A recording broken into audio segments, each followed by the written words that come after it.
Yo, what up, Lucid Crew? Welcome back to the channel. I am Lucid Rob, and if this is your first time here, I really hope you read the video title and looked at the thumbnail, because I'm not telling you shit. That's it. I'm not telling you anything. What we're going to do today, we're going to watch videos from all over the internet, from TikTok, YouTube, Instagram. Probably not Facebook, though. There's nothing fun on Facebook. Sucks, dude. Don't go. Facebook sucks. And at some point throughout this video, if you like what you see and you're having fun with us, consider liking, subscribing, joining the Discord. The link is in the description to send me videos that you want me to watch and to hang out with me and the rest of the Lucid Crew. Everybody in there is amazing. Lucid Crew, you guys are super dope. I can't say enough good things about you. But without spreading this out any longer than it needs to be, let's get into watching some weird fucking videos that you guys send me. Here we go. Dude, have you heard the vampire conspiracy theory? So I guess, some folks believe that vampires are still very much here on Earth with us, but they have evolved with technology the same way we are with things like AI, but they have been faster, way faster. So here's where it gets freaky. They supposedly created cell phones and social media, not for connection, dude, but for consumption. And the theory goes these vampires actually created smartphones and social media with the same intent of draining our energy. It fuels them just like they get from drinking our fluid. Instead of drinking our life essence, man, they're draining our life force through the internet. Every scroll, every like, we're just feeding them. Man, have you ever looked closely at Apple's CEO? Dude's clearly a vampire. Zuckerberg, too. I mean, come on. Jamie, pull up a picture of them.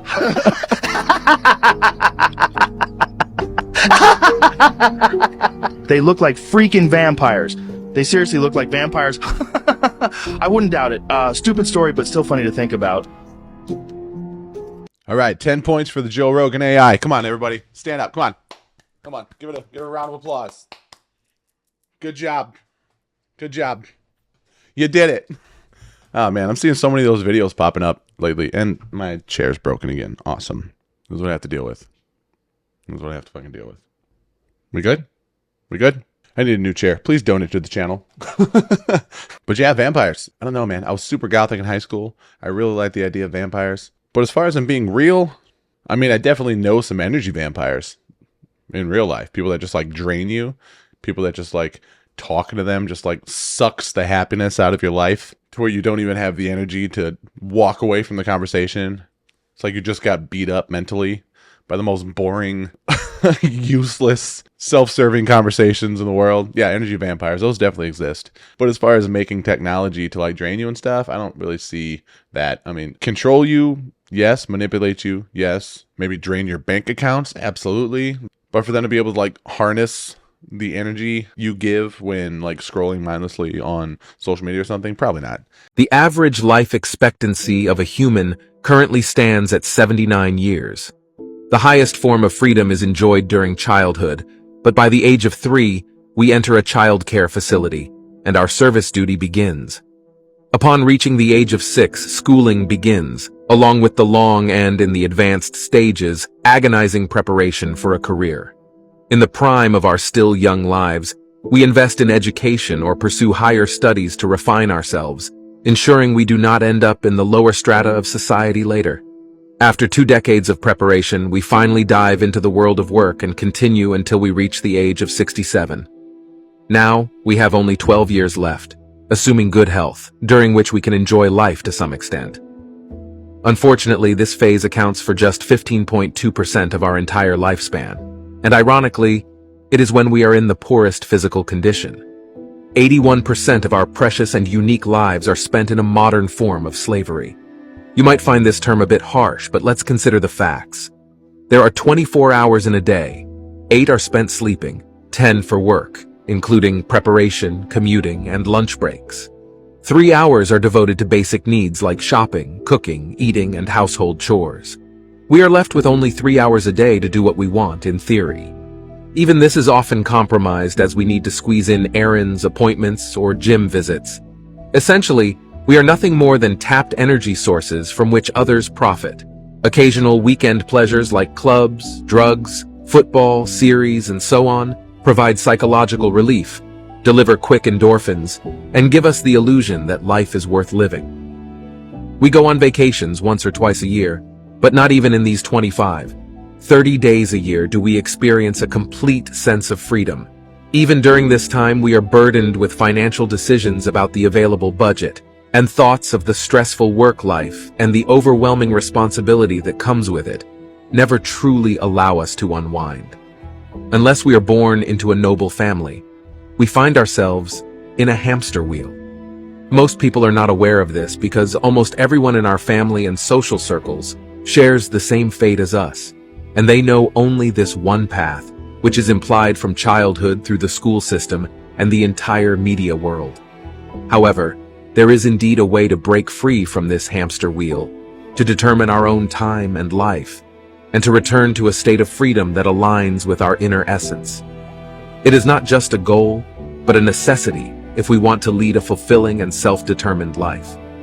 Drop the plus when you're ready to take control of your destiny. Man, that's true. That is true. I had a really long, rough upbringing, childhood, teens, 20s even. And my 30s have been the only time where I've actually had like some mental stability, I guess. I started working construction when I was 14 to help out around the house, and I worked blue collar till I was 27 when I finally quit my job to start working on my first business. I slept on a lot of couches, friends, family, got a few cars repossessed, got a really bad spot sometimes, but the struggle was necessary to get to where I am now. I'm still obviously not where I want to be in life, but I'm definitely in a place now finally to where, you know, I can work from home on my own business. I can start a YouTube channel, and I can do this as well on the side.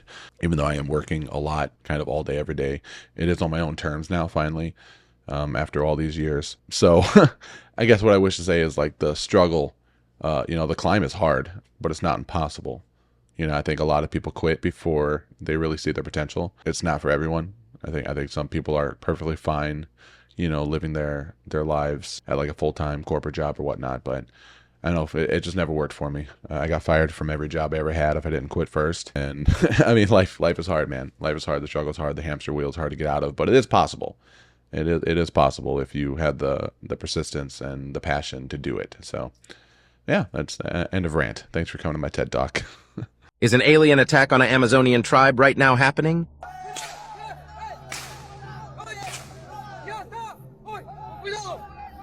Este impresionante video captó ese instante en que los habitantes le disparan a los supuestos seres, como ven, en medio de la noche.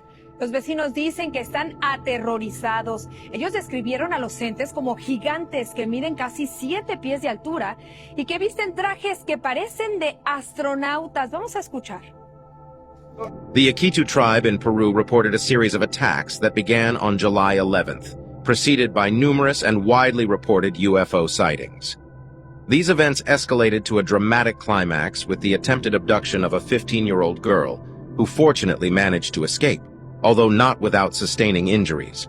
Members of the Akitu tribe have described the assailants as hooded entities, towering up to 2 meters in height, with disproportionately large and glowing eyes, evoking the classic image of the alien gray archetype.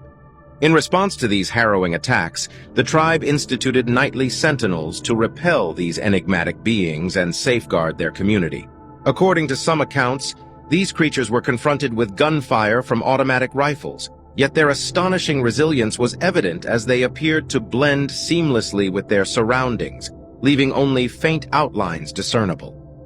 Other reports detail that when shot, the entities inexplicably levitated and drifted away into the night. The community finds itself grappling with physical exhaustion and profound psychological distress. In light of this, they have sought the aid of the Peruvian Army and Navy, underscoring their urgent need for external assistance and intervention. Scary.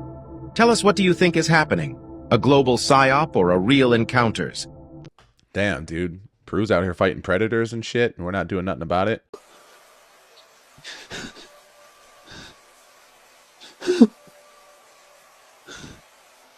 Get it! Nope. Nope. Drop some nopes down. You know, drop some nopes. If you're watching this live, nopes in the chat. If you're watching this later, nopes in the comments. Why do we say nope? Because there's hell fucking nope. There's not a nopin chance that I would ever nopin not do something about that. You know those things that says break glass in case of emergency? I would be breaking that glass. I would be throwing everything that I have in that room at that glass, hoping it would penetrate the glass, go through it, and hit whatever the fuck was on the other side fuck with me. Breathing on the goddamn window like one of those sucker fishes in a fish tank. Fuck off. Fuck off, dude. Nope.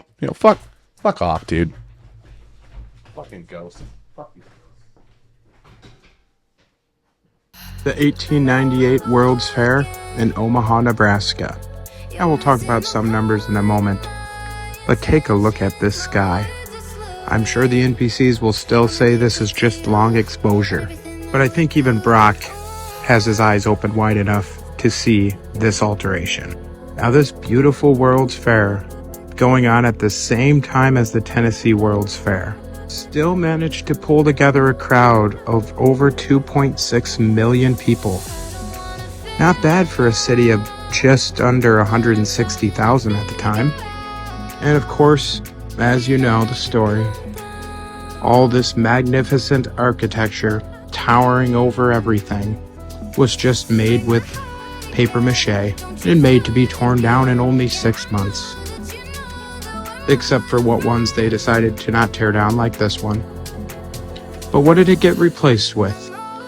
Well, here's what that beautiful area, that real gem in the middle of nowhere, here's what it was replaced with.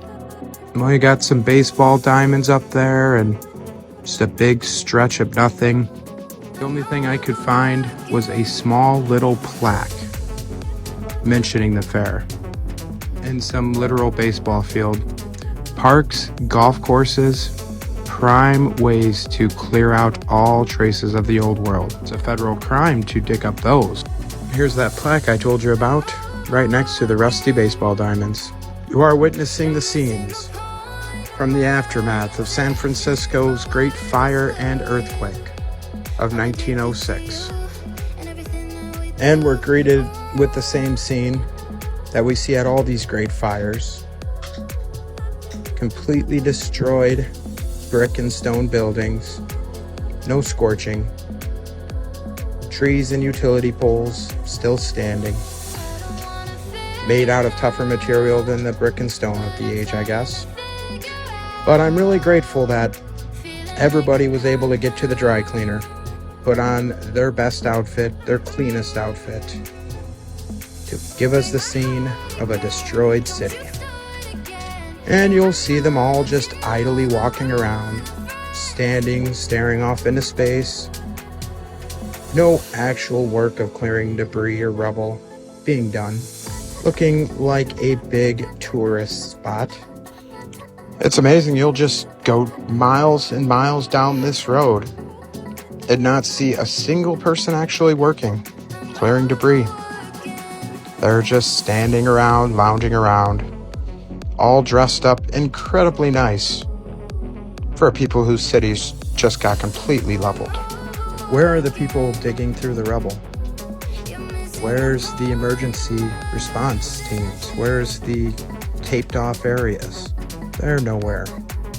It looks like a people moving in.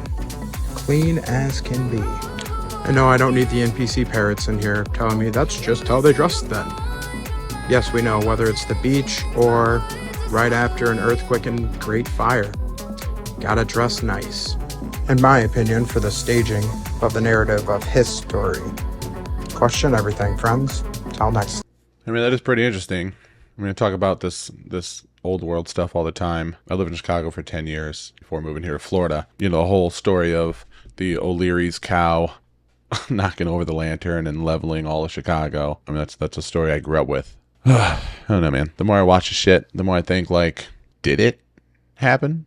Did we cover up, like, an old world? Like, was the Great Chicago Fire just a conspiracy to cover up the old world? It just doesn't make sense to me. It really doesn't make sense to me. If it was proven to be true, it still wouldn't make sense to me. Because we keep architecture from, you know, ancient Greece and ancient Rome and some other places. Like, they're a piece of history that we have kept and have not gotten rid of, right? So why would we just demolish it everywhere else? And I'm not saying that it's not true by any means. I'm just trying to kind of think and put together the pieces here. I don't know. What do you think? There are very high-level meetings going on right now with the new Pope to discuss what positions are going to be taken by the International Catholic Church with regard to the theology. My understanding is, as former chief counsel for the Jesuits, that the fact is that the Catholic Church does not want to be behind the power curve on this issue. And they realize that with the increasing contact and discovery of these additional planets, that it's going to become clear within our generation, within our lifetimes, that in fact, highly technologically developed extraterrestrial intelligence actually exists. I don't know a lot about the Catholic Church other than I don't really like a lot of the things that I've heard about them in more ways than one. But I do know that they've been pretty open about the idea of like extraterrestrials and space exploration, other planets and stuff, at least from what I think I've come across. I could be just fucking this up completely, but I'm pretty sure I've heard some things like that. So I don't know. I don't fucking follow the Catholic Church. I could give a shit. But as far as this stuff where whatever's going on with this, and I'm talking about aliens, other planets and stuff like that, are they accepting that? Are they denying it? Like, what's going on? Help me understand this little clip here, because I think I'm confused. I think I'm mixed up something. This creepy and odd story is 100% true. In the quiet town of Dudleytown, Connecticut, a chilling curse is said to have plagued residents for centuries. Established in the 1740s, the village suffered from a series of bizarre tragedies, including inexplicable deaths, mental illness, and financial ruin. Locals attributed these misfortunes to a curse placed on the town by its founder, Thomas Griffiths, who reportedly dabbled in the occult. By the 1800s, Dudleytown was abandoned, leaving behind only the ruins of its cursed past. Visitors today report an eerie aura and strange occurrences within the forested area that was once the cursed village, lending credence to its supernatural reputation. Dudleytown and its eerie history continues to attract the interest of those intrigued by stories of curses, hauntings, and the supernatural. So crazy thing with me is, as freaked out as I get when it comes to like ghosts and things like that, paranormal stuff, it just rubs me the wrong way, dude. It's like, it fucks me up. Ghost towns really interest me. Like Silent Hill is like my favorite horror movie ever. Yes, I like horror movies a lot, and yes, I get freaked out. But that's based off that ghost town. I think there's like maybe like 7 people that live there still. It's pretty much ghost town. But ghost town's just, I don't know, man. I love uncanny shit. I like being scared.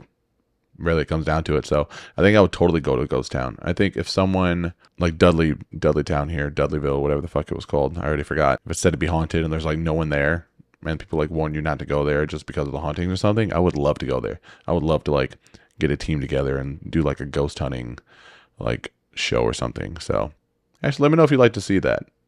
if you'd like to see me do like some on location stuff, I think that'd be fun. But that's it for today's video, guys. Thank you so much for watching. If this is your first time watching, you made it this far, fucking amazing. You obviously like what you saw, and you belong in the Lucid crew. So hit the link in the description to join the Discord and send me some videos you want to see in the next video. Just anything you can do to support the channel would be great. There's t-shirts, there's donations, whatever you want to do. Like, be as involved as you want to be in this channel. I will not ask anything more from you than you want to contribute. So even if that's just your friendship and you sharing videos for me to watch, that is amazing as well. My Lucid crew, thank you all so much. The moderators, just everyone in the chat, everyone in Discord, in the comments, you guys are amazing. Thank you so much. This shit is so much more fun because of you. And with that being said, until next time, have a good day, take care of each other, be safe, all that good stuff. Peace.